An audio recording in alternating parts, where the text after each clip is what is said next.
ராணுவத்துக்கும் operation சிந்தூர தலைமை தாங்கின 2 பெண் ராணுவ அதிகாரிகளுக்கும் எல்லோரும் வாழ்த்து சொல்லிட்டு இருக்கோம்.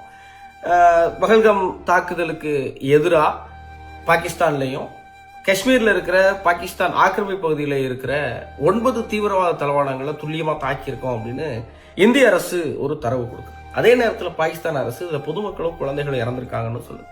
பிபிசி மாதிரியான பிரபல பத்திரிகை நிறுவனங்கள் எது நடந்திருக்குங்கிற துல்லியத்தன்மை எங்களுக்கே தெரியல அப்படிங்கிறாங்க.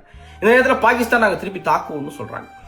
ஏற்கனவே பஹல்காம் தாக்குதல் முடிஞ்ச உடனே பாகிஸ்தானுக்கு போகிற நதியை நீர் பாசனத்தெல்லாம் நிறுத்துவோம்னு சொன்னப்போ ஏவுகணைகள் தயாராக இருக்குன்னு பாகிஸ்தான் அரசு பேசுனது நமக்கு தெரியும். நம்மளுடைய பதில் தாக்குதல் இந்த நேரத்தில் முக்கியமானதுன்னு நினைக்கிற அதே நேரத்தில் திருப்பி பாகிஸ்தான் தாக்குனா யார் இறந்து போவாங்க?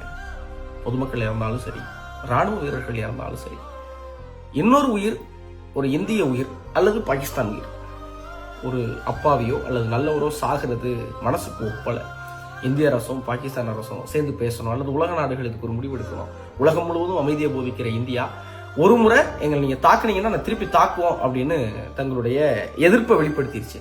இதன் பிறகு ஒரு அமைதியை, ஒரு சமரசத்தை, ஒரு தீவிரவாதத்தை ஒடுக்கிற முடிவை தொடர்ந்து பேசினா சரியா இருக்கும். இதுக்கு தயவு செஞ்சு பாகிஸ்தான் ஒத்துழைப்பு நல்குனா இன்னும் ரொம்ப ரொம்ப நல்லா இருக்கும் அப்படிங்கிறத மனசுல ஓடிட்டே இருக்கு. நீங்க ஆபரேஷன் சிந்தூர் பத்தி என்ன நினைக்கிறீங்க? இதன் பிறகு என்னெல்லாம் செய்யணும் அப்படிங்கிறதுல உங்களுடைய மனோநிலை என்னவா இருக்குங்கிறத மறக்காம கமெண்ட்ல சொல்லுங்க.